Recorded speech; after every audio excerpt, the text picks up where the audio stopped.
Yaddle Chattle! All right, Jared. He's back, baby. He's better than ever, and we are revved up. Darth David is here. Jedi Jared is there. And today we have an action-packed Yaddle Chattle before we take a little vacay. Take a little time for our own programming alert. No Yaddle Chattle next week. I thought it was very interesting that every other radio show and podcast in the universe took off July 4th week. Yes. Except for Yaddle Chattle, baby! But just because we're weird, then we're gonna take off the week afterwards. Yes. So, like, we almost get the credit because it's like, whoa, those fucking guys are hardcore. They didn't take any fucking time off in the summer. And it's like, I mean, they even worked July 4th week. And then, well, but then they took off the following week for some reason. Yes. The non-famous week. In radio, July 4th week and Christmas week are the two things you just look oh my God, all year long. All year long, you're looking, oh God, I gotta get out of this fucking building. I am so sick and tired of looking at Chris Pepper, Stanley, and Earl Douglas. Ah! And that goes for all of my radio shows up into the present as well, all podcasts. Except for Yaddle Chattle, because once a week, I love talking to Whoa, Daddy. I love mixing it up. And believe it or not, while we're in the dog days of summer, I think we got a few interesting topics to discuss, and even a little bit of info for you.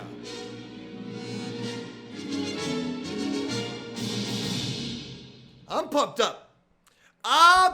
You know what I did before the show, Yaddleheads? I offered Jedi Jared half a Jersey Mike sub. I said a token. Out of the kindness of your heart. The hell yeah! Did I fucking try to charge you any money? These Jersey Mike's gigantic subs are $19, baby. They are overpriced. $19. Now it is a giant. And I said to him, that's still a lot of money. We'll split it halfway and have a post Yaddle Chattle, a beautiful dinner together, subs, potato chips, and Cokes. He turned me down. Now, boy, go ahead. You discuss. Why? Why? Look at this, folks. Look at this, folks. Look at this sub. I am showing the people on YouTube. Believe it or not, we record these shows on YouTube. Look at this. Oh, that's a little bit too. Look at that. It's practically as big as his fucking head.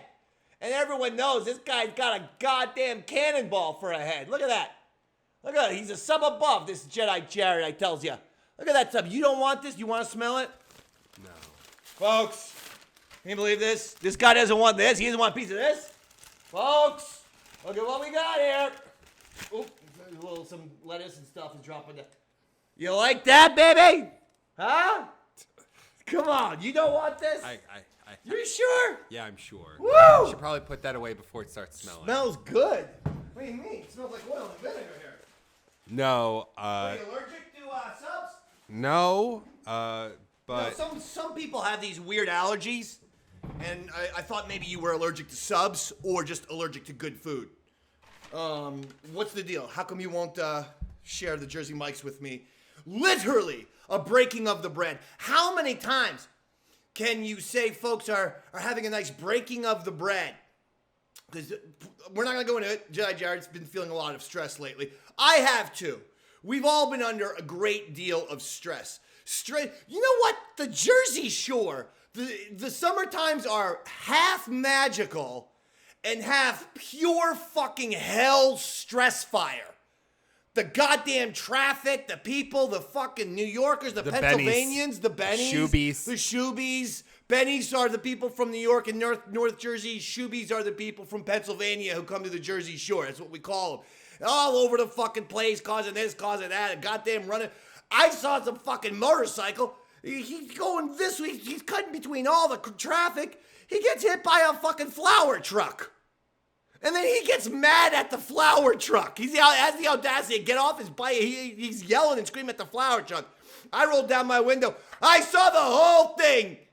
You're the asshole, because I saw his little motorcycle said Pennsylvania on it. Oh, well, then it's inherently his fault. Yeah. Hell yeah. And the flower shop was a local Jersey Shore flower shop, Daddy. By the way, do you know that was one of my jobs? I was a flower delivery man for like 3 or 4 summers. No, I did not know. Did you know that? Taught me how to read a map. Like Indiana Jones, I can read any fucking map. I'll find that goddamn Ark of the Covenant. I'll find whatever you need me to do. No kids can read maps anymore because of the GPS. Davey Mack, you can shut everything off. Give me a fucking map. We're going to get there. I've gained a reputation at work of being the guy that knows all the places to eat in Jersey. I swear I thought you were going to say you were the guy who could read a map, or you were the guy who could. I thought you were going to. That's all in here. I have an entire map in my head. I know, but hold on. I thought you were going to say, I have a reputation at work for being the guy who knows how to get around all of New Jersey. Instead, it was, I'm the guy they go to when they want to eat food. Yeah, because they look at me and assume that I know the best places to eat. No. That's rude of them. No, I'm on your side. No, you're inferring that's because I'm overweight. I'm not. I'm saying, why would they choose you? Because I'm the person telling them where to go when they go, I go, where do you live? And they go, I live in this place. And I start rattling off all the places to eat in that area. And they're like, like I was just saying. So I apologize for making that assumption. But the fact of the matter is, apparently you do know all the places to eat. Because I've either tried to sell to them. Just a little bit to the right. They've been my customer, or I've eaten there personally for like just lunch. Like the best sub shop that no one knows about in New Jersey is in Parlin, New Jersey. It kind of makes lists here and there. It's called Big Wally Subs. Shout out to Big Wally Subs. Well, I mean, how about you bring some down for Davey Mack? Why don't we do a sub swap? I'll get a Jersey Mike's. You get no. I have a Jersey Mike's where I live in Jersey. Fair enough. The place that I go to locally. And the reason why I go to Jersey Mike's is because the Jersey Mike's franchise literally started right here. Right where we are is where the Jersey Mike's franchise actually began. The first 2 stores, Point Pleasant. Oh, I thought it was Point Pleasant and Wall were the first 2 stores. So it's right here, right where we're doing Yaddle Chattle. It was based on Poor Boys, right? I don't know fucking what it was based on. I know it's goddamn good. I've been on tooting the fucking Jersey Mike's wagon my whole entire life. But I will say this, Jared. It's weird seeing it in Tennessee. It's just super weird. For local, right on Warren Avenue in Spring Lake, New Jersey, go to Joe's Delicatessen. And there they have all kinds of fun, most importantly, delicious subs.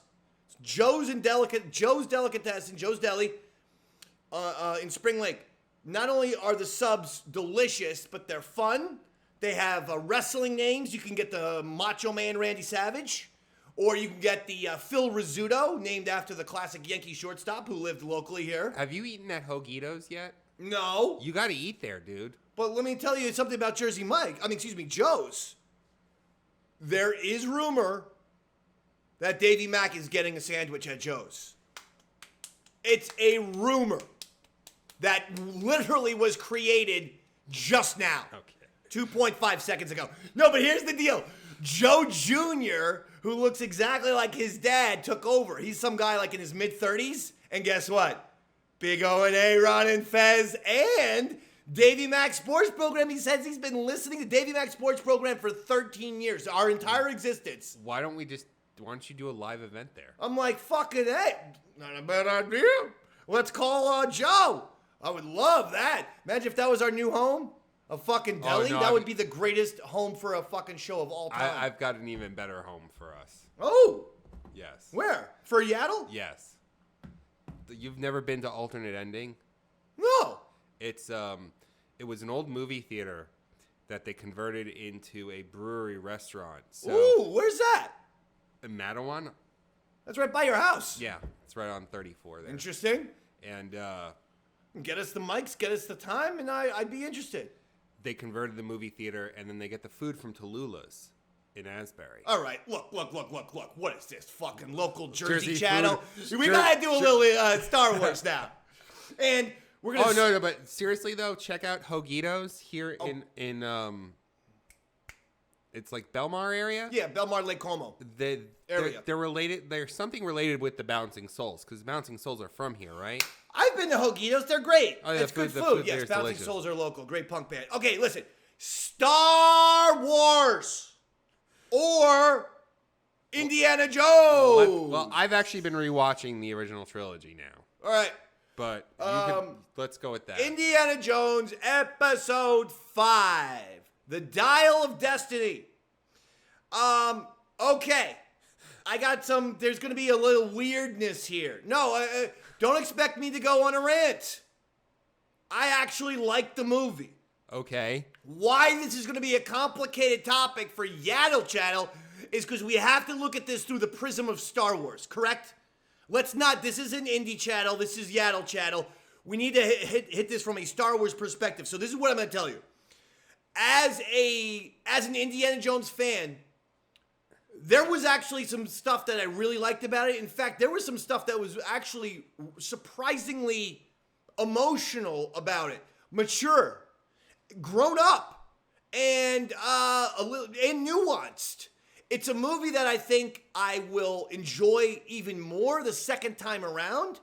And because I liked it upon its initial viewing, when I give it that second chance, I have a very strong feeling like I'm going to like it again. The one thing that is a little bit for me is, first of all, the plot is a little bit more nuanced and a little more complex than we're used to from an indie film. No big deal. I'm not a fucking idiot.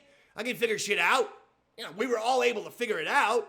But there's a lot of characters, a lot of items at stake. Whereas opposed to in the other indie movies, there's one MacGuffin. You got the Ark, you got the stones, you got the Grail, and you got the Crystal Skull. And in this movie, it felt like there could have been maybe 2, 3 MacGuffins. Okay? The whole thing is about the Dial of Destiny, this thing that Archimedes came up with. No spoilers, don't worry. But that's like kind of the main MacGuffin. But then I would say there's another like 1 at least, maybe 2, and possibly a 3rd or 4th existentially. Oh, so there's like subplots? I won't describe them as subplots, just that the plot itself has a lot of nuances in it. Hold on, wait a minute. That's not bad. That the fact that they're at least appreciating the audience to tell, again, I'm not saying this is this isn't Game of Thrones, baby. Okay, no, I'm not saying that this is going to take a lot of intelligence. I understand. I'm just saying it's a little bit more than I'm accustomed to. And then the other thing is a lot of new characters, like a lot of new friends. Obviously, there's his lady, the Phoebe Bridges Waller lady and stuff like that. But then they got a new short round. Then Antonio Banderas is there. Sala does make a cameo at the beginning, so I'm not going to no spoilers. It just feels like there's a lot of people. So I kind of would have liked to have scaled down the people. Maybe in the original scene, the Antonio Banderas part, I'm just spitballing here, might have actually been played by Sala, but John Rhys Davies is just too old to be getting in boats and shit. Like a de-age him. No, I mean, I don't know. I'm just saying. So, those are some minor, I'm not even going to call them problems or issues. I'm just going to say those were things that happened that would not have me going, this is a fucking amazing indie movie. I think Yaddle the Heads have known when I'm really excited for something and when I really think something sucks. I don't hold back. So if you're perplexed about this review, it's because I liked the movie. I need that second viewing. If that second viewing is, and I'm assuming that second viewing is actually going to make me perhaps love it. Like the movie more. Love it, baby. Because once you get that second and third viewing, now these characters, all these brand new characters have become your friends. And so the one thing that we're taking advantage of, or taking for granted is that we've seen Indiana Jones and Star Wars movies forever. So everyone feels like a classic character. When there's a new Star Wars or a new indie, it takes a while for something to be a classic character. You see what I'm saying? Disagreements? I don't. Did you see it? Not yet, no. I haven't had the opportunity yet. Maybe this weekend. Woo! But Gonna do a little barbecuing, a little pool hopping? No. Did you bring your swim trunks? We go to the pool after our Jersey Mike's. No. But we gotta wait 45 minutes to swim. Because if you don't, you'll cramp in the water and die. That's what my mom told me. Okay. You'll explode. Now, you're gonna see it this weekend. What else? What else were you saying about Indy right there? Oh, it's just so most of the reviews have been fairly tepid. The Rotten Tomatoes tomato meter has, I think it was like fan score 88%, and the critic score was like 68. So I'm not sure if people want this movie to fail. No, I think people want the movie to be good.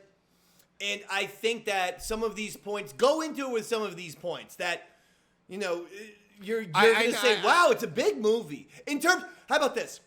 In terms of an Indiana Jones adventure movie, it quite possibly is the biggest, just in terms of scale. I'm not saying special effects, blah, blah, blah. I'm saying just in terms of what Indiana Jones, the character, has to do. It's very big. And that's why I think it needs repeated viewings. I do. But fears. The people saying Phoebe Waller-Bridge. Is it Bridge Waller or Phoebe Waller-Bridge? What's her fucking name? Let's just call her Phoebe. Phoebe. It's Phoebe. What was the droid's name? L7? L2? Something like that. Yeah. It was an L. It should have been L7 for the female band. How'd they miss that one? Because it started with an L. It was LG, right? Yes, LG. Yeah. Her droid, LG, pretty good. Anyway, no, she's fine. She's fine. I'll be honest. I was a little bit hard on her a couple weeks ago on Yaddle. She's fine. I'm not taking any of those comments back. This isn't the new coming of Meryl Streep or whatever she's supposed to be. She's fine. But, let's chill out with the Phoebe Waller-Bridge, Kate, LG7 lady, a little bit. Like, cool it with the hate or... No, just with putting her in every movie that we've seen thus far lately. She's fine. She's a fine... Okay, remember when you were like... Nothing special, nothing great, nothing good. Remember a few weeks ago you were in full-on panic mode? And you said you spoke to Jermaine Lesueur. Jermaine Lesueur, our buddy who writes for GizmodoIO9.com, one of the most respected film critics in America. Jermaine Lesueur. We call him G-Baby. And Jermaine was like, relax, everything's going to be fine. He said, wait to watch it. And I said, you know what? That's true, Jermaine. What am I doing? So did his quelling of any kind of freak out and then seeing the movie, confirm, okay. Yes. He helped me through some dark times because he said, look, I know everyone thinks that she takes over the movie. She does not. And I will confirm. I don't know if it's take over the movie or take over the franchise that I think people are more concerned about. Well, when they tried, I remember hearing when the fourth This ain't the lady to take over the franchise. With all due respect, I understand that, but... Our lady action heroes, I hate to say it, we like them of the Tomb Raider varieties, the Charlize Therons, the Eon Fluxes. With all due respect, she's a nice looking. I'm not saying anything about her looks. Oh, no. She's a nice looking woman. I'm not sure if she's writing or producing, but she's apparently... She's not a star. How about that? Listen, this Phoebe lady is not a classic movie star. You know what I'm talking about. You're going to see their clips on the Oscar montages. A movie star. Like Paul Harrison Newman. Ford. Paul Newman. No, but stick with ladies. Angelina Jolie. I know, Charlize Theron. Margot Robbie. Yes. Star. She's not on that level. I'm sorry. That's just being fair here. I think she's attached in some capacity. Talented. She's very talented. Very talented. She's actually attached, I think, to some kind of Tomb Raider new project. Either she's developing, she's starring. She's going to be replacing Angelina Jolie. Well, there was another Tomb Raider movie that came out in You cannot go from Angelina Jolie to it was someone else. Phoebe It was like G6, something 7, 8. Vanderkamp. Waller Bridge. Lisa Vanderkamp or something like Lisa that. Vanderkamp? Something like Is that. that the people, the Vanderkamp rules? I always see advertisements or some stupid fucking reality show with a bunch of rich people. Something about the Vanderkamp rules. I think I fucking hate all of them. Honestly, that the person to talk to about that is Pitsy. Pitsy is like a big Bravo Anthony head. Pizzatola, formerly of the Ron and Fez show for many, many years ago. I don't know why you brought him up. Because I follow. We're friends on Facebook, and all he ever talks about is the Bravo shows. So he's like an expert in all that. Okay, so let's get this into Indy. Okay, I'm sorry. Let's get this into Star Wars. So, what does this mean for James Mangold? He is the director of Indiana Jones and the Dial of Destiny. So, what does this mean for James Mangold, who wants to do? And Kathleen Kennedy has said he's getting this movie. And it's the origins of this Jedi, Sith, and Force itself. More importantly, if this movie doesn't do well financially, what does that mean for Kathleen Kennedy? I'm going there, but just one thing at a time. James Mangold, what does it mean for him? Because, in my opinion, the movie looked good. I thought the movie was good. I thought the movie had good visuals. No issues with the acting or anything like that. Again, it was paced pretty fast with a lot of stuff going on. Just a lot of stuff. But, having said that, visually, I was good with. I actually thought there was some great stuff, in fact. More than good. I thought there was some fantastic stuff to look at. However, the movie cost... the movie, this... July 4th weekend, so it was a big weekend, folks, made roughly $100 million worldwide. Not terrible. However... No, it made I think... They're saying around $80 million domestically and $20 million overseas. Oh, I was under the impression that it had made about $150 million domestically so far. Well, I mean, we are doing Yaddle Chattle on we're recording it... Do you want me to check Box Office Mojo? All right, check Box Office Mojo right now. Because what I'm going to say is this. The problem with 100 million or 100, something million is it's the opening weekend. Now's the time to make money. All right, so yeah. So it's made domestically 83. That was the number. Yeah. But it's gone up, huh? Internationally, it made 70. So it's made... Okay, so that's good, because the last time I checked, it was at 20, and it's made $50 million since. So for about an estimated accumulation of $154 million. All right, look. So the movie's only been out for, let's say, a few days. It's made... A week. It's made 154. Now, it will slow down. However, it was a $295 million movie. I remember in 1997 when the fucking people in Variety and Entertainment Weekly were destroying Jim Cameron for Titanic having a budget of $150 million. I remember him. This fucking turkey is going to be the biggest bomb of all time. You just watch. You see Titanic, the movie has hit an iceberg because of a $150 million budget. Yeah. This is twice that. I understand that was 25 years ago, but this is twice that. Is it? Now, I've seen I'm not sure if these rumors are true. It was $295 million before marketing. Yes, $295 million is the budget that Mangold got. So that's about, you got to tack on about another $50 million at the very least. So that is where we are in some difficult territory here. I like the movie. I need more viewings of the movie. Okay?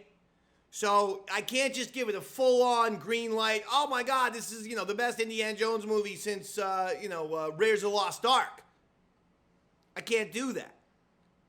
But at the same time, I thought the movie was good. Having said that, the movie right now, it's on the wire. Some people are dubbing it a flop. Well, now, I don't see that either. I think that's being a little dishonest. If Jared just gave the stat, $154 million in a week. So, here's the thing. This is in 2008. The Kingdom of Crystal Skull came out, right? Okay. Domestically, it made $317 million. Internationally, it made $473 million. So they make these are global movies. Worldwide, it almost made $800 million. That's good. That's good at the time, a 65-year-old archaeologist. It was insane how well this movie did financially in 2008 for a movie that... GL, baby. Stevie Speaks. My two buddies. But George Lucas and Mr. Spielberg behind us. The fact is, it rained on 4th of July here in the north, at least where we live in the area, right? The Northeast had some rain. This is the largest, one of the more densely populated areas in the country. So do you not think this is a good total? I honestly would be concerned because it needs to break. If it doesn't break domestically, 200. It's got to get to 300 million. It hasn't broken 100. It should have broke $100 million already, domestically. It's at $80 million domestically. Yeah, and like the first weekend. It sucks that we got to talk about numbers like this, folks, by the way, because I'm not someone who just likes to look at box office receipts. After all, I'm a fucking Solo fan. And if you are also just simply someone who loves the art of cinema, you would know that there's tons of movies that made peanuts at the box office, like A Shawshank Redemption, which made nothing, was considered to be a bomb until everyone realized, oh, fuck, that's like a masterpiece. Cult classic. Yeah. And then it became more than a cult classic. It became recognized as one of the greatest movies ever. Yeah, it got nominated for Oscar. But so I hate just being all dollars and cents. However, it is important because we've now seen a fucking long-ass history of Kathleen Kennedy pulling the rug from directors if their current projects aren't doing well. So, the lady with Wonder Woman 2, Patty Jenkins. I honestly think that... Will Mangold, I'm putting Jedi Jared on the spot right now. This is Darth David putting you on the spot. Will James Mangold get this movie? I think there's... Star Wars movie. His Jedi Sith origin story. I think if this movie if it doesn't start, this movie needs to gain some momentum. Like, what kind of number are we talking about for Mangold to keep his Star Wars movie, which, by the way, consider this, he is phrasing as a biblical epic. So if Indy 5, bro, cost almost $300 million to make, and he's going to make a Star Wars biblical epic, it's going to cost $500 million. The budget's going to be $500 million, I would think. I think what they're going to wait is to see the box office receipts for this movie at the end of the month. Crazy. What if this is another fucking guy who loses his movie? I mean, seriously. And by the way, Jared, if Mangold loses this movie, honestly, Kathleen, you will have to go. Because at this point, it is a problem. It's not just PR. It's not just bullshit. Because at this point, she will have gotten me really excited to see a biblical movie, a biblical epic about the origins of Jedi, Sith, and Force. I want to see it. In fact, of the 3 new movie ideas that they had pitched between Rey and this and the Mandalorian world, final movie, the Jedi Sith origin story was the most interesting to me. But now I do think this is another project that I foresee going into trouble now. Into the trouble zone. Look, the Lord and Miller trouble zone. The fucking Patty Jenkins trouble zone. Okay. The fucking Josh Trank. How many motherfuckers do we need? Neither one of you guys, between you and G-Baby, like G-Baby was like, just see it. We're like, came out of this movie like, fuck yeah, Indy's like last fucking ride. You gotta see it. But you're missing. There's a very emotional ending that made me almost cry. Yeah, but you know what? Does it really beat Indy riding off into the sunset with his father, one of his best friends? Does that like the ending of The Last Crusade? Does anything actually beat that ending? Like pretty sweet. And Spielberg had him ride off into the sunset. Like it was a perfect ending. It was literally the last one. It was a perfect ending. Yeah, it's impossible to beat that one. It really, really is. I will say this. Boy, this ending is And they can't kill him because it's a unique ending, and it's a grown-up, mature. It's for adults. The ending was for adults. And don't think that there's anyone getting killed necessarily. I mean, spoiler alert. I'm not saying I'm saying the emotion of the scene and of the ending was surprisingly adult. And that I actually thought was cool. That I thought was good. That I gave Mangold a lot of credit for.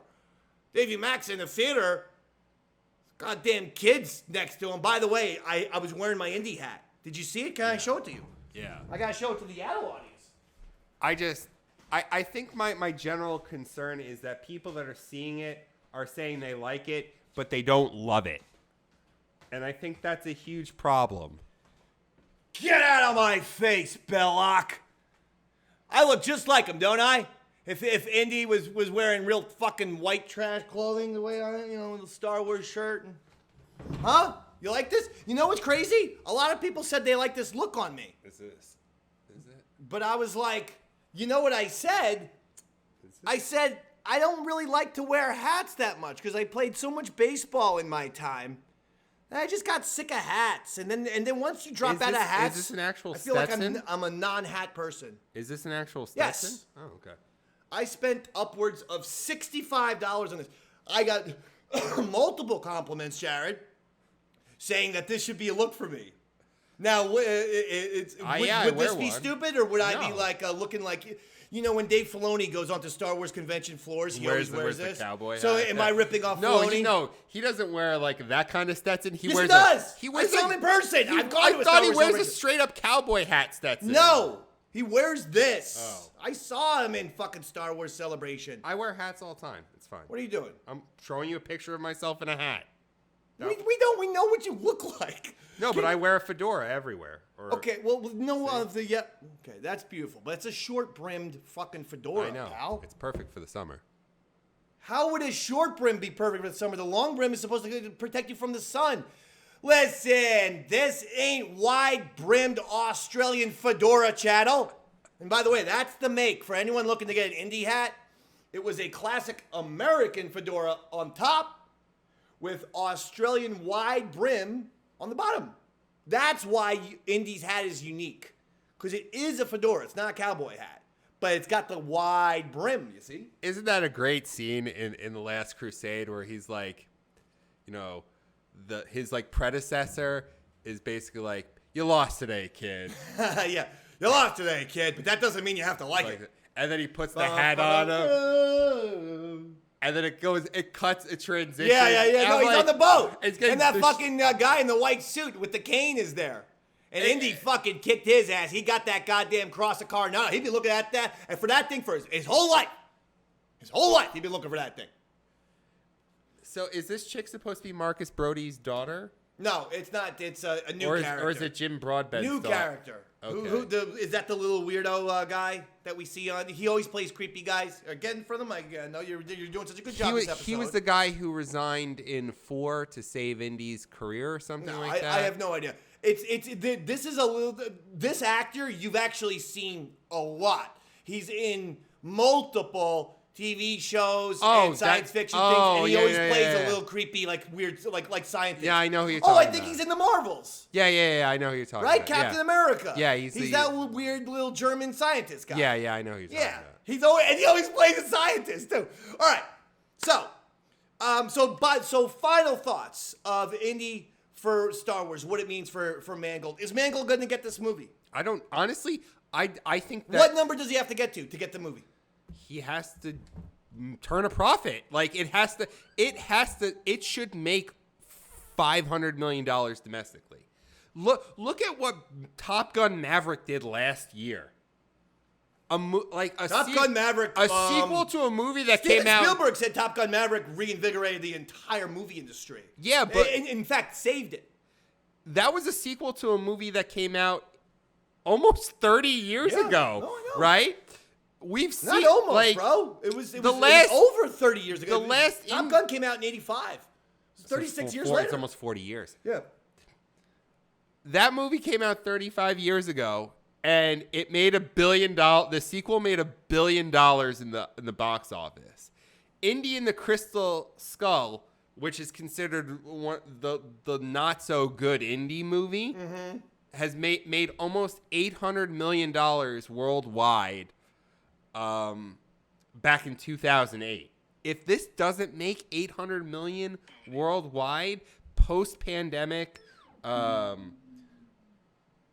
post Top Gun Maverick saving cinema, I honestly think that Iger, she's out. I think she's out. She has to be. I think she has to be out. And this is a very weird issue because it's like, what do you do when the movie I think is good, but it flops at the box office, a la Solo. But you can't blame. You can't. To now have a Star Wars box office bomb. We're not talking critical, but a Star Wars box office bomb and an indie box office bomb. How do you survive that? And it's not only that. It's like Star Wars, has a lot of broad appeal, but the core are gonna be the us, right? We'll be there always.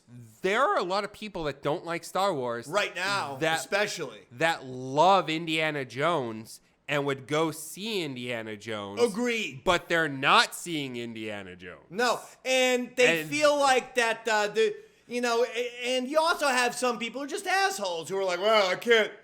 The woman's gonna boss him around and tell him what to do and blah blah blah blah blah. And we did it right here on Yaddle Chattle. There's always been strong women characters in Indy who also give him lip and tell him what to do. Marion said, "You're not the man I knew 10 years ago." So they've always existed. This lady was not dissimilar to any of those. Okay, so the movie content-wise was not bad for me. But usually it's because that they become his love interest and there's supposed to be sexual tension and all that stuff. But sexual tension. Isn't it? No, but she's supposed to be his goddaughter, right? And she is, yeah. So it's a little bit different. Oh yeah, it's true. Your research. But you see my point. Like this has a different audience that I would actually argue, even though Star Wars does way more money typically. I think that this has a different, broader appeal. I agree with you. I think that don't like that kind of science fiction fantasy type of thing will go see an Indiana Jones film because it's fun. Agreed. My mom was always like, she loves Indiana Jones, was not a huge Star Wars fan because it was just, when by the time the movie came out, she was 37, 38 and wasn't into, Wookiees and shit like that. But she loves Indy. Big Indiana Jones person. So I agree with you. There's an audience there, but I think that's what this. At the end of the day, it's got to come down to money and her track record right now. Like, does Bob Iger really have the patience to wait another 2 years to see if she could right the ship? And also, will he pull the trigger? That would be a big move because he'd be firing George Lucas's hand-picked president, even though it's possible. We shouldn't speak for George, but at this point, maybe George would be like, you know what, Bob? Yeah. Fire Kathy. But it is a bold move. And I believe the move itself is why the boldness of the move is why it's not being done. Because it's admitting failure. So on a PR level, there's going to be plenty of people who now will have their thing of Star Wars sucks under Disney. They're going to have that backed up. It's a tricky spot, Jared. It's more nuanced than you think. But I want to go into something else, something fun. Harrison Ford. Yeah. We're going to end Harrison Ford talk with Harrison Ford appearing on the Conan O'Brien podcast to plug Indiana Jones 5. Yeah. And Conan O'Brien having to look at his piece of paper to remember Harrison Ford's Star Wars character's name of Han Solo. He had to look at the paper for notes. Conan? Listen to this. I got the audio. You got to hear it. Ready? Yeah. Okay. Of your research. And I imagine it is because right there it says Harrison Ford, and then you had to write down Han Solo. Yeah, I did. You can't remember that? No, I can't. I can't remember Han Solo. Are you serious? Yeah, I wrote down because I heard that you were in some of the Star Wars films. And this was news to me because I've seen those films and I don't exactly think you pop. Well, I didn't recognize, I'm sorry. whoa. But I mean, I remember Chewbacca. I remember the bad guy with the black helmet. Uh-huh. And then there's some people. How come you're not still on television? That's it. Done and done. Harrison Ford dropping the mic on Conan O'Brien. How come you're not still on television? Even though Well, I think Conan was having a little fun with him, and I think Harrison was having a little fun back. I feel that like was they've- fucking hysterical. Haven't they always had that kind of relationship, though? No, it's more of a Jimmy Kimmel thing. No, because maybe he does that with everyone. No, but I was always under the impression that Conan and Harrison Ford had that relationship. Maybe. Because I remember, like, wasn't his Celebrity Confession, like, one of the best ones? Like, way back on, like, classic Conan doing late night? Right. Like, Yeah. I think his, like, Celebrity Confession was, like, the one they always went to as, like, this is a hilarious Conan moment. It's very funny. That Conan, because I mean, anyone who does fucking show prep for any kind of show of any kind, you have a piece of paper, and look at this fucking thing, and it always looks like, you know, fucking Kevin Spacey scribblings in fucking Seven and shit like that, and you will write stuff like Han Solo, even though it's fucking Harrison Ford. But he spotted it. He called out Conan, and they said, "So why are you still not on television?" That's a fucking hysterical way of putting it. Why are you still not on TV? Dude, Harrison Ford, give yourself 50 points. You're on the board. Hey, Harrison, I loved Indy 5. I hope it makes money. I'm hoping for at least, let's go with 600 million. I feel like that's at least a nice big chunk of change. It has to make more money than the predecessor does to be considered a success. I mean, I don't know about that. No. Empire Strikes Back didn't make as much money as New Hope. Well. All right, next one. No, it didn't. Next one. I mean, you can't really. That's like, you can't compare one of the biggest movies of all time to like. I just did, pal, but I'm moving on. Something I gave you a heads up about. I will admit I did not know this. I guarantee you a lot of Yaddle heads knew about this. For all of you Yaddle heads who knew about this next docu-series that we're going to discuss, give yourselves 1,000 points. It's a code of honor thing. Don't just fucking give yourselves the points if you didn't know about this. And this, in this scenario, is, I don't know how, Jared, but I just discovered this fantastic 6-part docu-series called James Cameron's Story of Science Fiction. It's right now available on Amazon Prime, but I'll give you a heads up. I caught it somehow on one of those rabbit holes on YouTube. It's there for free if you want to see it with Spanish subtitles, but they're still speaking English, okay? Holy shit! This thing is amazing. I watched it for free on YouTube. I'll be honest, I purchased it immediately on Amazon Prime. Did you watch the whole thing? I watched all 6 parts. I wanted to see HD. I wanted to see the fucking with the subtitles. Okay, this is amazing. James Cameron talks to Spielberg, Christopher Nolan, Guillermo del Toro, and obviously George Lucas and many, many others. It's part of documentary where he'll take one episode's aliens, one is AI, one's monsters, one's time travel, one is dark apocalypse, apocalyptic stuff, and then one is simply science fiction itself. Those are the 6 parts. And George Lucas is featured prominently on the science fiction episode, but he's featured in all of them, especially the monsters and aliens ones as well. But his conversations with James Cameron were really interesting, I thought. Number 1, George Lucas, favorite, he says the best science fiction film of all time. What do you think? He said 2001. 2001: Space Odyssey. Oh, you watched it? Yeah. Okay, I listened to it. Okay, I gave you the episode. I didn't know. No, a lot of times you ignore all of my brilliant show prep. I listened to it. Wonderful. I thought it was. I actually enjoyed listening. And you gotta see it too, because it's visually spectacular. I know, like at one point they're talking about gravity. And yeah. The movie. Yes. With Clooney and Bullock. Yeah. What a movie too. That is the scariest movie of all time. It's great. Like people ask me, like, what's your favorite scary horror film? Ooh. I tell them Gravity. No, Gravity's on its edge of your seat. Fucking filmmaking. I don't get anxiety attacks. Yeah. But watching that movie was like 2.5 hours of nonstop anxiety attacks. It's amazing. And my favorite episode probably is the science fiction episode itself, because you get great things from Spielberg and things. But the best one for George Lucas is 2001: Space Odyssey. I think a lot of people could have figured that out, but George says it straight up. Best science fiction movie ever, Stanley Kubrick's 2001: A Space Odyssey. Hard to argue, especially when a couple of those guys did work on Star Wars. George's whole thing was now Kubrick has raised the taste level of sci-fi rather than awful, flying saucers with fishing wire that, they're shooting with shitty cameras.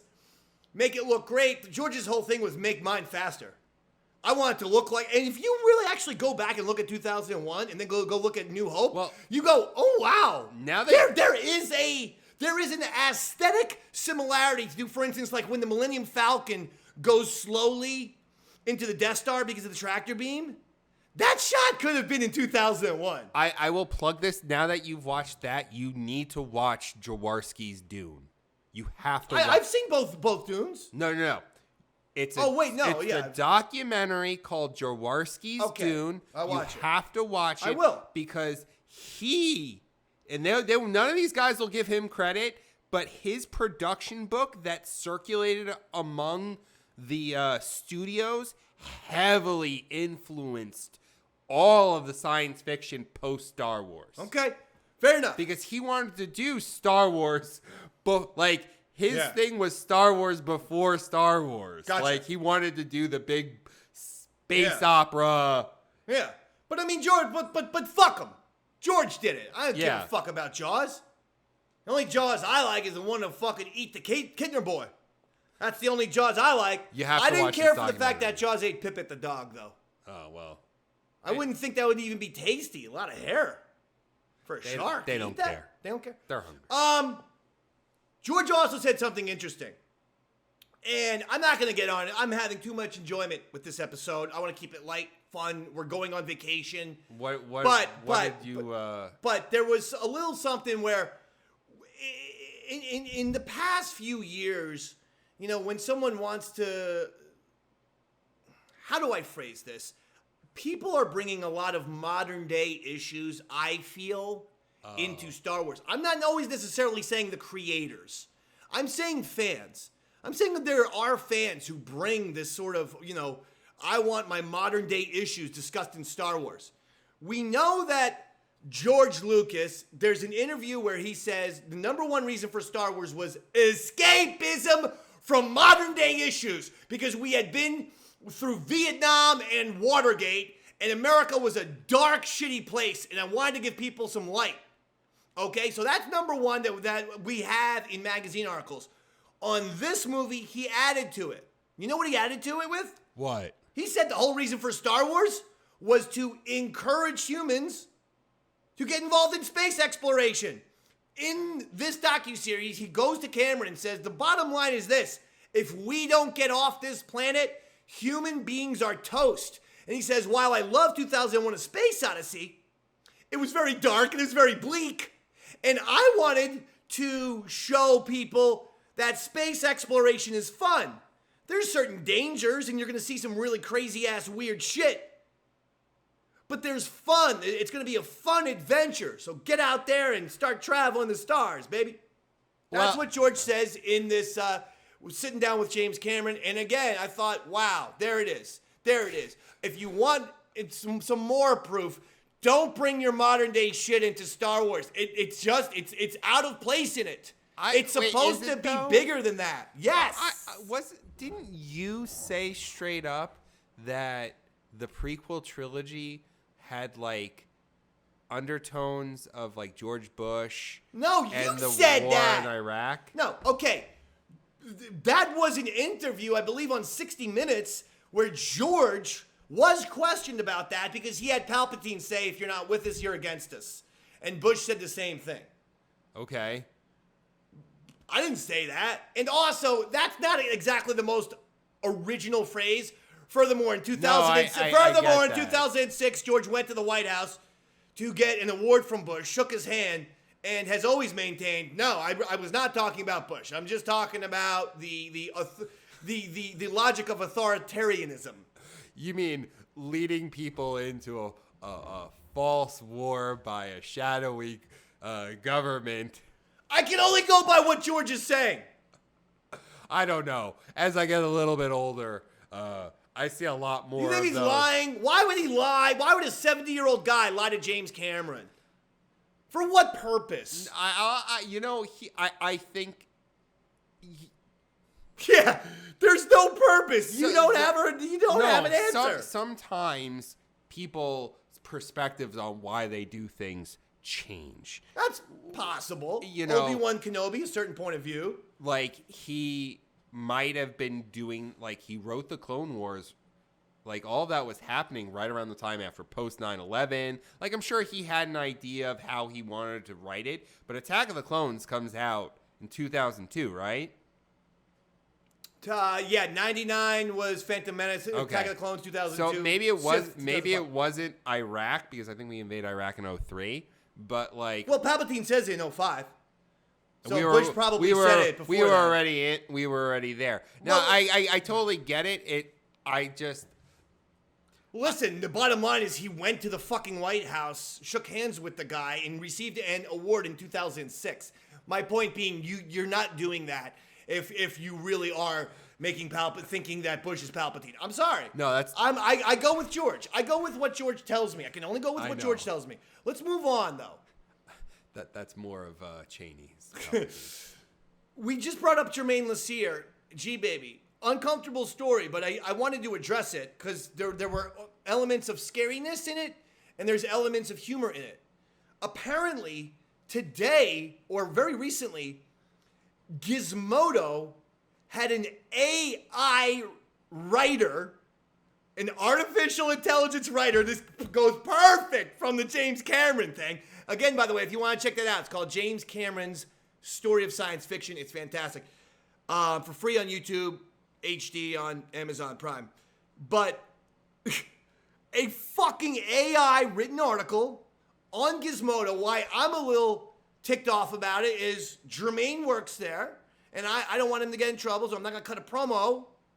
But the more fucking robots, right, the less jobs Jermaine Lassier's going to have. Well, that's why they're on strike. It's fucking ridiculous. That's what they... How and here's the thing: the Gizmodo editor did not know about it, and now and tweeted that this goes against everything that we stand for, and we were not even given a heads up when it went live. Now listen to what the first article wrote. It was the Star Wars movies in chronological order. Talk about a fucking computer already writing you something fucking boring and dry. That's it. No theories. No twists. No fucking... I got an angle on this story. It was simply listing the Star Wars fucking, stories in order, in chronological order. Here's the greatest thing. Yeah, but do you understand how this works? Hold on. No, but if they continue to allow this to accumulate data, in 2 weeks, you might not know that, like, you may, if you're correcting grammar and stuff like that, but it's exponential. I know. Listen to how many, okay, the name of the story is A Chronological List of Star Wars Movies and TV Shows. Great title. That's the exact opposite of clickbait. That's a fucking click albatross. Click kryptonite. Whatever the fuck. Here's what it says. The article had a series of issues. Among other issues, the article presents the titles in a numbered list that is not actually in chronological order. It also omits any mention of Andor, Obi-Wan Kenobi, and the Book of Boba Fett. And furthermore, it lists the Star Wars series The Clone Wars as coming after the events of Rise of Skywalker. Well, so this computer fucked everything up. it sounds like the AI belongs at BuzzFeed.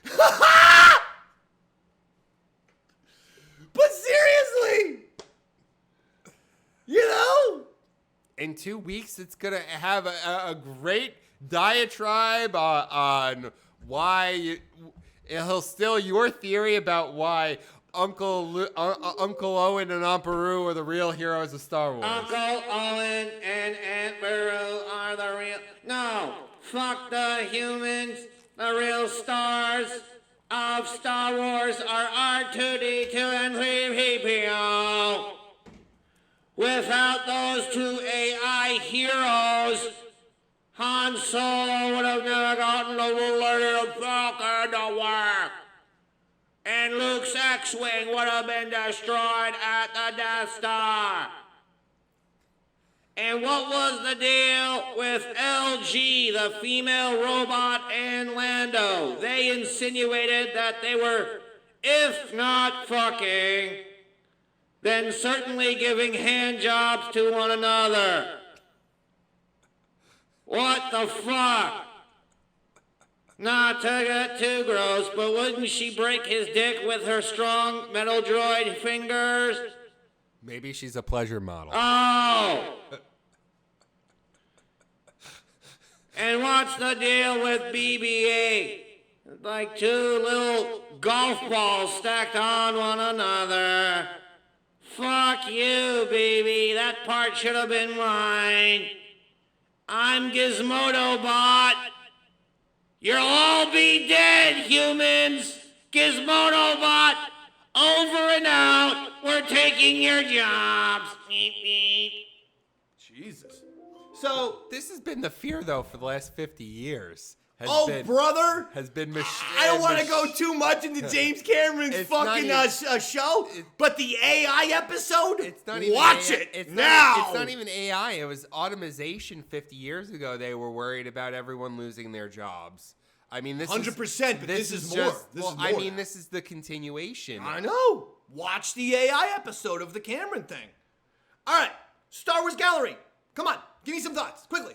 I like the fact that they straight up said the Oh, and we're talking Star Wars Gallery, The Yeah. Mandalorian Season 3. We didn't cover it last week. Go ahead.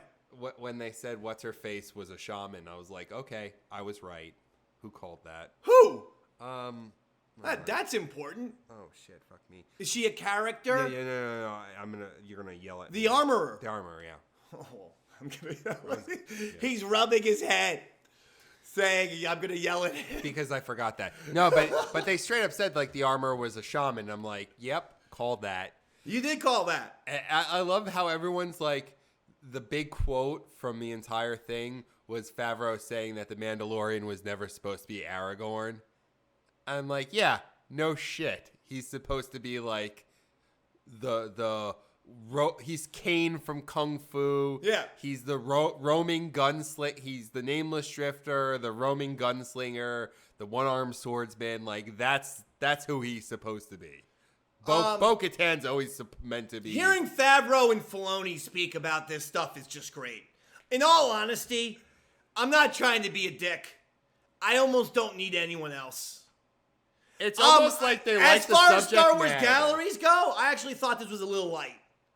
Again, the first season had like 8 episodes. Okay, fine. They're not going to do 8 episodes. That was the first season. They wanted to have the round table with all the directors and stuff. I understand.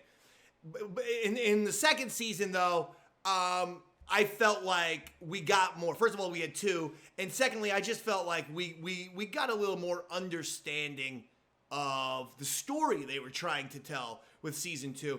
With season 3, almost like the season itself, I thought it was a little bit all over the place. I have one suggestion. Simplify some things. I think they're bringing in too many new directors. don't get me wrong. I want everyone to have a shot at working on Star Wars. But you know what? When you have created something as special as The Mandalorian, and especially those first 2 seasons, especially season 1, those directors and those people feel like, a rock band. They feel like the Ramones of Star Wars.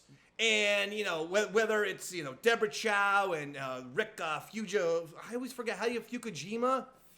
That's a hard name to say. Yeah, but Rick was basically running the show. Bryce Dallas Howard. With Favreau this season. I know, but there were a couple of those new directors who we got to, 2 or 3 that we got to see, and I don't know. Again, it felt like, sometimes I question if people are getting it. Like, I don't know. I think that this fucking season got a little bit hairy, got a little weird. The Jack Black and Lizzo thing, it's not that it was just Jack Black and Lizzo. It's more of, that's emblematic for this season. Lots of new faces, lots of hired guns, lots of people just being brought in. Someone hey, I'd like a Star Wars opportunity. Well, cool, come on by and fucking direct an episode of The Mandalorian. Time out. These are only 8-episode seasons. So even if they're a half an hour, that should be considered more of a short movie. Don't fuck around like that. Don't have everyone who wants to come off the street. I'd like to do a Star Wars show. Sure, do episode 4 of The Mandalorian. No wonder the show felt schizophrenic. I think too many people. Really? I think, Jared, I liked season 3, but remember that it felt a little bit but wasn't the Bryce episode the one with Jack Black? It was, and I'm a fan of her work. But again, I had no problem with that work visually. I thought it looked cool. And Bryce Dallas Howard had nothing to do with those. No. We saw in Star Wars Gallery, she showed up on set, and there's Jack Black and Lizzo. Talk about a hard job. Go ahead, Bryce Dallas Howard. Go rein in Jack Black and fucking Lizzo. No one gave a shit about Bill Burr playing a fucking mercenary. And, comedians can usually act. You're speaking the same bits on stage all the time. You should be able to speak words. Jack Black's been acting for over 30 years. Again, I actually don't hate those two as much as everyone else because I have a very realistic, logical explanation. They're high!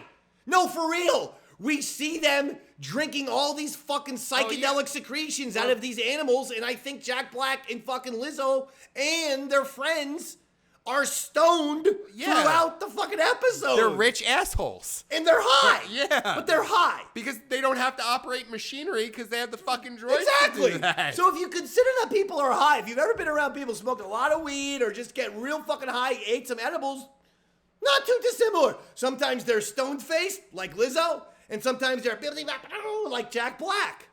And I've seen marijuana people do both things, get very quiet and get very talkative, okay? Yes. So I thought it was okay. I thought it was good. I loved the season. I thought it was fine. I love The Mandalorian season 3. I'm talking about I'm talking about Star Wars Gallery. So, I thought the gallery was fine.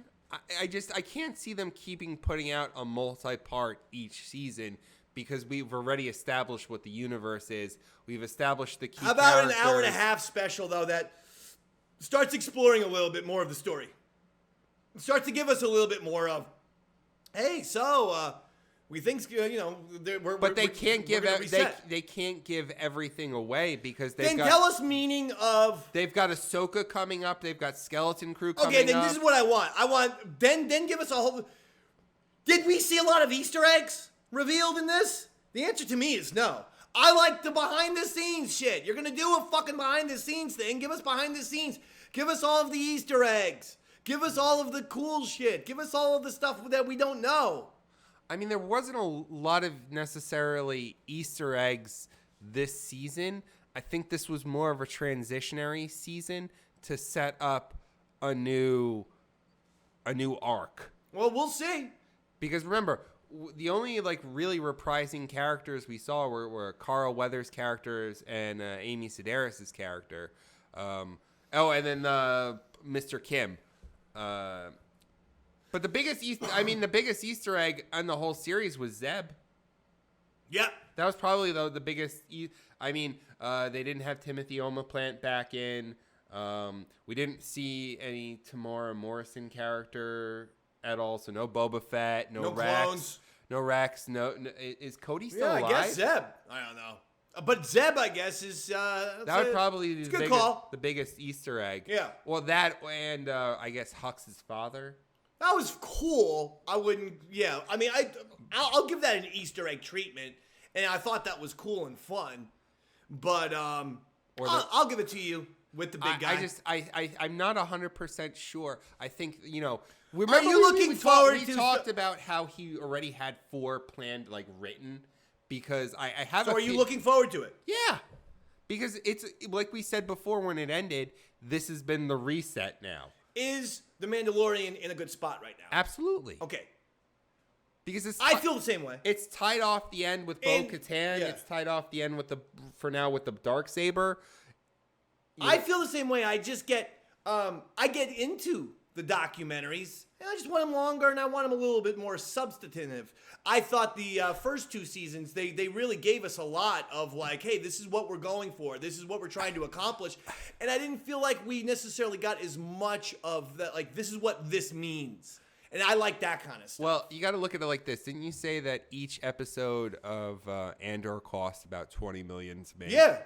Okay, so 10 to 20. It wasn't shot on the volume, right? Correct. It was shot on locations in the soundstage and all that shit. Right.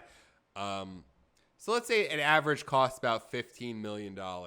So you're looking at about almost a third of the price for the Indiana Jones movie. for more or less 4 movies. Yeah. Well, that's what Andor was. But how are you relating this to Mandalorian? I'm just saying that Disney's got a little bit of a money crunch. Oh, if they don't have a lot of money coming in, obviously they just laid off a fucking million. Did you see that ESPN story? No. They laid off a shit ton of famous ESPN personalities. Well, anyway, this ain't ESPN talk, but you see what this I'm is Yaddle Chattle. They don't have the money in the budget for a multi-episode or very long. They don't have the money money unless they do one thing that can get them $500 million to $1 billion or more, and that's called make a fucking Star Wars movie. Yes, you guessed it. Make a fucking Star Wars movie. No, make a good movie. Make a good fucking Star Wars movie. Now, running out of time, gotta hit this last topic, and then we'll do a little cage match. That's all you have to do anymore for Yaddle Chattle. I hope you have one. Quickly. We gotta do good. The thing I want to talk about is that Zack Snyder is discussing a little bit more about his movie that will go to Netflix called Rebel Moon, which was, in fact, a Star Wars movie that was rejected, basically, by Disney when he said he wanted it to be R-rated. That was the big... The reason why I'm doing this story now is because Zack Snyder just revealed the reason why ultimately it seems like Disney turned him down, because he wanted an R-rated Star Wars movie. He wanted an R-rated movie. They said no, and he has basically repurposed it into Rebel Moon. That will be something that we should watch when it comes out. That will be on our radar, I think. It'll be pretty interesting. What do you think about this? I think Zack Snyder visually is a brilliant filmmaker. I think he's very much in the same vein, though, as Michael Bay, as in it's 3 hours of beautiful looking images and not a lot of explosion and 15 minutes of plot. No, that's a hot take. Putting him in the Michael Bay category. But anything he's done on his own has not been that great. I like Justice League, the 4-hour version. Okay, the Justice League one was good, but Batman vs Superman sucked. I agree. Man of Steel was very I like Henry Cavill. I think he's an excellent actor. Then forget about Zack Snyder. What do you think about a R-rated Star Wars movie? Should they ever do that? No. Wow. Quick answer. Why not? Going back to the James Cameron documentary, the movie's made for 12-year-old boys or 12-year-old kids. You and I watched R-rated films as young guys, but not all parents or our parents or Terminator 2's R-rated.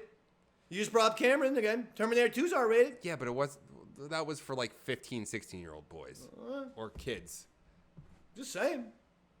but like Did they fuck up with Snyder? No. Okay. No. You want to look? I liked Dawn of the Dead.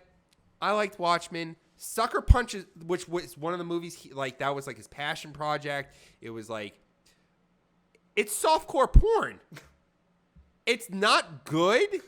I never saw it. It's awful. It's nothing but CGI.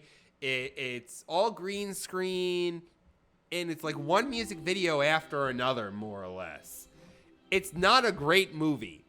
When he has source material like 300, it's a great movie because he was making shot for shot from a brilliant writer, Frank Miller. Same thing with Dawn of the Dead. Like, he had great source material to pull from with George A. Romero, but he butchered like all the story arcs with Batman vs Superman. Man of Steel was Superman is supposed to be like the Boy Scout. It's supposed to be light. Go back and watch the fucking Richard Donner 1978 film. Yeah. With the fucking one of the greatest film scores by John Williams. Absolutely. Like everyone can So hum good. that. Everyone can hum the Superman theme. Don't even get me started. I'll tell you what. One of my favorite John Williams songs is "The Planet Krypton." Go listen to that song. Prelude, dun, dun, dun. Yep. Yeah, no. That is an incredible score.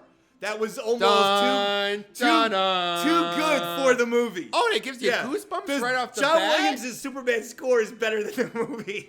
But all right, quickly, cage match. All right, final word on Zack Snyder. Let's go. Come on. I'm letting you take us out with the Snyder. Let's go. Come It's on. going to be decent, but whatever. All right, Star Wars cage match. Whatever. Your fucking final thought is whatever. Whatever. Cage match, quick. We got 2 minutes. Let's get it. Let's skip a And skip. then, Let's skip a cage match. No. How about this?